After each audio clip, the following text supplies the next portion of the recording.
Mission impossible के अंदर जब ईथन हंट को कोई मिशन दिया जाता था तो उसकी एक डिवाइस दी जाती थी, उसके अंदर मिशन की सारी तफसीलात हुआ करती थी और उसके आखिर में वो पैगाम खुद ही सेल्फ डिस्ट्रक्ट हो जाया करता था।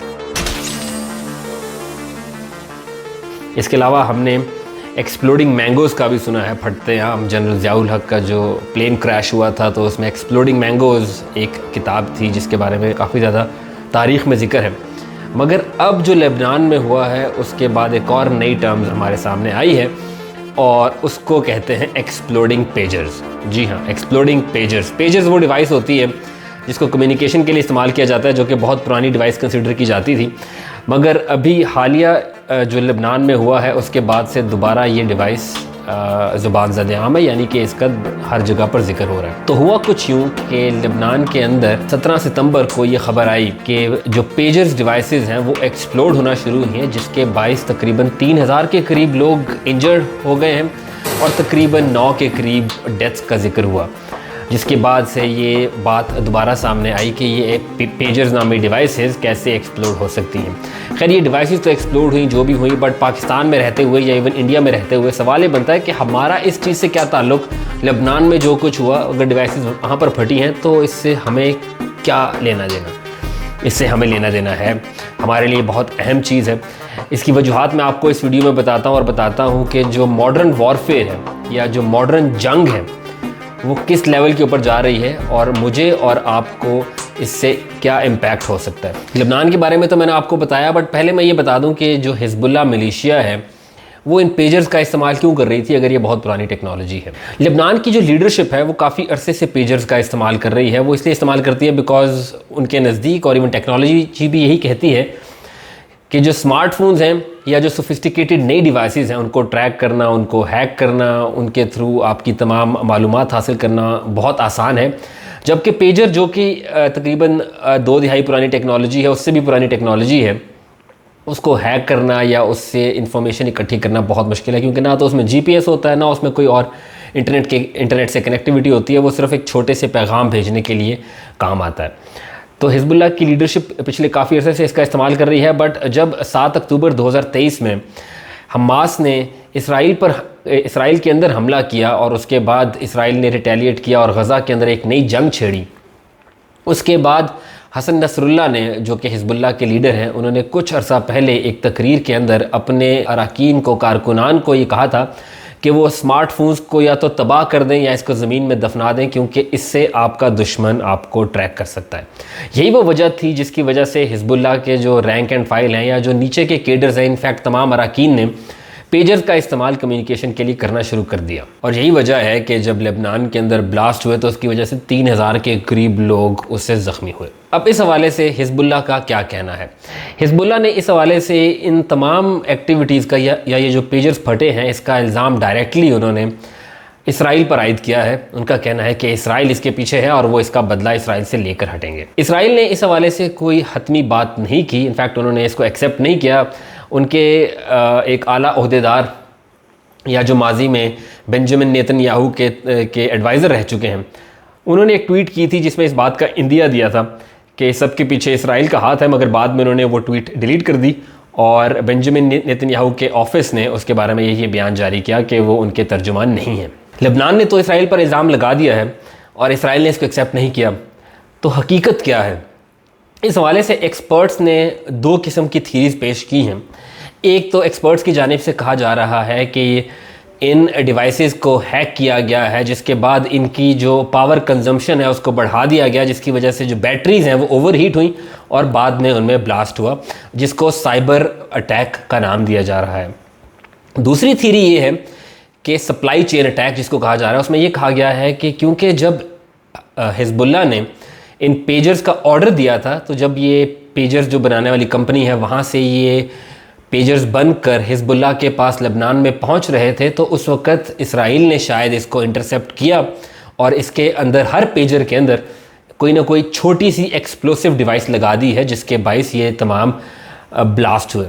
इस थीरी के जो प्रोपोनेंट्स हैं या जो इसको मान रहे हैं, उनमें जो सफ़े अव्वल पर हैं वो एडवर्ड स्नोडन है। जी हाँ, ये वही एडवर्ड स्नोडन है जिनके ऊपर इल्ज़ाम है कि उन्होंने अमरीकी राज फाश किए थे और वो साइबर सर्वेलेंस के ऊपर बहुत ज़्यादा बात करते हैं। उनके मुताबिक जो इंजरीज़ हुई हैं या जिस किस्म के ब्लास्ट हुए हैं वो एक ही किस्म के ब्लास्ट हैं, एक ही किस्म की इंजरीज़ हैं, जिससे लगता ये है कि शायद ये एक्सप्लोसिव डिवाइस का काम है। कोई एक्सप्लोजन किया गया है इन डिवाइसेस के अंदर रादर देन कि बैटरी को ओवरहीट करके उसको ब्लास्ट किया गया है, क्योंकि उससे जो ब्लास्ट जनरेट होता है वो इतना बड़ा शायद नहीं होता, और जो इंजरीज़ हैं वो भी बिल्कुल कंसिस्टेंट है। एक्सपर्ट्स की ओपिनियन, हिजबुल्लाह का बयान और इसराइल की खामोशी तो आपके सामने है, मगर सवाल ये है कि अगर पता चलाया जाए कि इस सब के पीछे कौन था और ये सब कैसे हुआ, तो वो कैसे पता चलाया जाए। हिजबुल्लाह के पास आसान सा तरीका है। हिजबुल्लाह को सिर्फ इतनी सी इन्वेस्टिगेशन करनी है। दो तरीके हैं उनके पास। एक तो वो ये पता करें कि जिन डिवाइसेस में ब्लास्ट हुआ है क्या वो एक ही मॉडल के हैं और क्या वो एक ही कंसाइनमेंट के हैं जिनको उन्होंने इम्पोर्ट किया था। अगर ये एक ही मॉडल या एक ही कंसाइनमेंट के हैं तो उससे ये कभी इम्कान हो जाएगा कि ये अटैक एक सप्लाई चेन अटैक था, कि जब इसको इंपोर्ट किया गया तो बीच में छेड़छाड़ की गई है।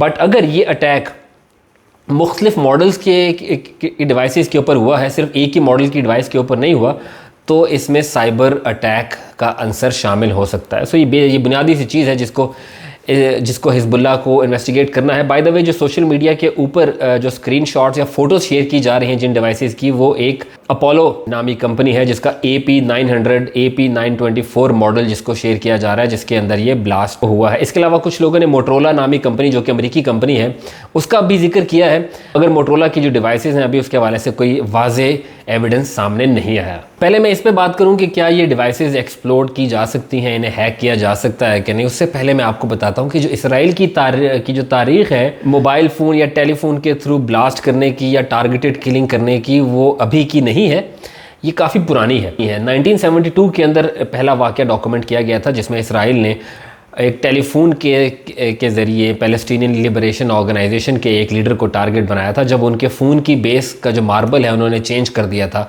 और जब उन्होंने फ़ोन कॉल उठाई तो उसमें ब्लास्ट हो गया, जिससे उनकी टांग पहले जाती है और बाद में ये ख़बर आती है कि उनकी डेथ हो गई है।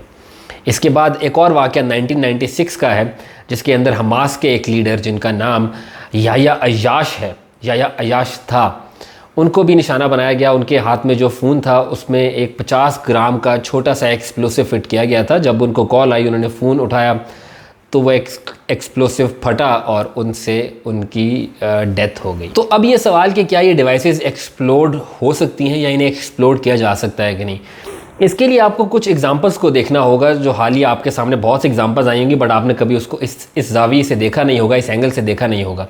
आपको याद होगा कुछ साल पहले सैमसंग का एक फ़ोन था नोट 7, उसको सैमसंग ने रिकॉल कर लिया था बिकॉज उसके अंदर बहुत ज़्यादा शिकायतें आ रही थी कि इसकी बैटरी एक्सप्लोड कर रही है, और उसमें रीज़न यही था कि बैटरी उसकी ओवरहीट होती थी और फ़ोन उससे एक्सप्लोड हो जाता था। तो ये कोई नई बात नहीं है कि फ़ोन के या डिवाइस के ओवरहीट होने से वो एक्सप्लोड हो जाए। इसके अलावा एक और चीज़ भी आपने नोटिस की होगी, जब आप ट्रैवल करते हैं, इंटरनेशनल एयरपोर्ट्स पर जाते हैं और आपका लैपटॉप अगर आपके साथ होता है तो आपको कहा जाता है कि यार ये सिक्योरिटी के ऊपर अपना लैपटॉप ऑन करके दिखाएं। वो इसीलिए आपको कहा जाता है ताकि पता चल सके कि जब आप लैपटॉप को ऑन करते हैं तो इसके अंदर क्या कोई एक्सप्लोसिव डिवाइस तो नहीं है।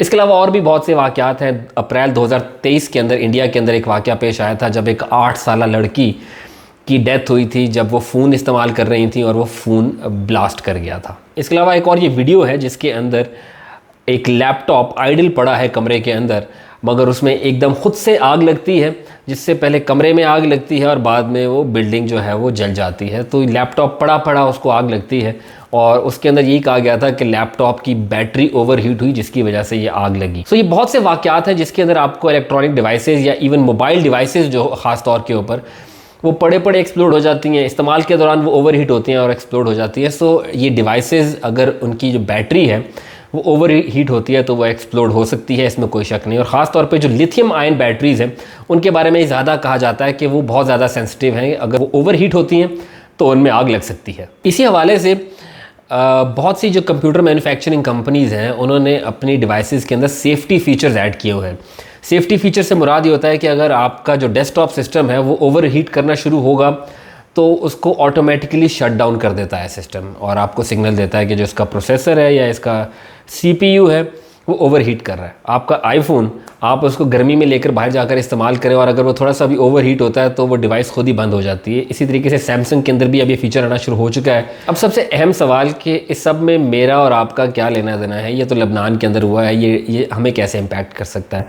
इनफैक्ट इसराइल ने ये जो अटैक किया है, अगर किया है इसराइल ने, वैसे तो जब कभी इम्कान यही है कि इसराइल ने किया हो, क्योंकि हिजबुल्लाह का एक ही दुश्मन है इसराइल, और इसराइल की एक हिस्ट्री भी है कि वो माजी में ऐसे अटैक्स कर चुका है। तो अगर ये इसराइल की तरफ से किया गया है तो उसका मतलब ये है कि किसी भी मुल्क के पास अगर फ़ोन या डिवाइस को हैक करने की कैपेबिलिटी है तो उसका मतलब ये हुआ कि मेरे पास जो फ़ोन है, मेरे पास घर में जो टीवी लगा है जो वाईफाई से कनेक्टेड है या इंटरनेट से कनेक्टेड है, या मेरे घर में फ्रिज है जो कि वाईफाई से कनेक्टेड है, और भी स्मार्ट अप्लाइंसेज हैं, मैं अगर इलेक्ट्रिक कार चलाता हूँ जो कि सेटेलाइट से कनेक्टेड है, और उसको अगर वो हैक कर लेते हैं और हैक करने के बाद उसका जो यूजेज है या जो उसका कंजम्पशन है, पावर कंजम्पशन, उसको एकदम तेज़ कर देते हैं, तो वो डिवाइस फट सकती है। यानी कि मेरी जेब में, आपकी जेब में चलने वाले ये पड़े हुए ये फ़ोन चलते फिरते बॉम्ब्स हैं। और इसका ताल्लुक अब मॉडर्न वॉरफेयर से भी हो चुका है। अब जो फ्यूचर में वॉर्स होंगी, ये उसका ग्लिम्स है कि आपको अब अटैक करने की, मिसाइल फेंकने की ज़रूरत नहीं है, वहाँ पे अपनी लैंड फोर्सेस भेजने की ज़रूरत नहीं है। आप सिर्फ अपना जो दुश्मन है उसकी डिवाइसेस को आइडेंटिफाई करें और उसको वहीं पर एक्सप्लोड कर दें, जैसे लेबनान के जंगजुओं के साथ या मिलिटेंट्स के साथ किया गया। मगर उसके अंदर एक ये भी ख़दशा है कि जब आप जंगजुओं के साथ करते हैं तो उनके आसपास अफराद को भी आप एंडेंजर कर रहे हैं, जो कि शायद सिविलियंस हों, जो कि फिर टेररिज्म के ज़ुमरे में आता है। और इसराइल के ऊपर अभी यही इल्ज़ाम लग रहा है कि ये एक्ट किसी दहशतगर्दी से कम नहीं है। अब हमारी डिवाइसेस के अंदर ये सेफ्टी फीचर्स हैं या नहीं, क्या हमारी डिवाइसेस हैक होकर क्या तबाह हो सकती हैं कि नहीं, इस सवाल का जवाब उन कंपनीज़ को देना है जो कि ये डिवाइसेस बनाती हैं। अदरवाइज़ ये डिवाइसेस, इनको यूज़ करना एक बहुत बड़ा सिक्योरिटी थ्रेट बन चुका है। इनफैक्ट लेबनान के अंदर जब ये हुआ तो उसके फ़ौरन बाद वहाँ के शहरियों ने फ़ोन उठाना बंद कर दिया, बिकॉज़ उनको थ्रेट था कि अगर वो फ़ोन उठाएंगे तो शायद एक और ब्लास्ट हो सकता है। So Samsung, Apple, Dell, HP, जो भी कंपनीज़ मोबाइल फ़ोन या लैपटॉप्स बना रही हैं, अब ये उनकी रिस्पॉन्सिबिलिटी है कि वो अपनी डिवाइसेस को कैसे सिक्योर करते हैं कि अगर कोई इसको हैक करके उसकी यूजेज कंजम्पशन को, उसकी पावर कंजम्पशन को एकदम बढ़ा देता है तो इंसानी जान को कैसे बचाया जाए और उस डिवाइस को कैसे बचाया जाए। मगर इसराइल ने आपको एक ग्लिम्प्स दे दिया है, एक प्रीव्यू दे दिया है कि आने वाली जंगें किस तरह से लड़ी जाएंगी और कैसे आपकी जेब में पड़ा फ़ोन सिर्फ फ़ोन नहीं, एक बम भी बन सकता है।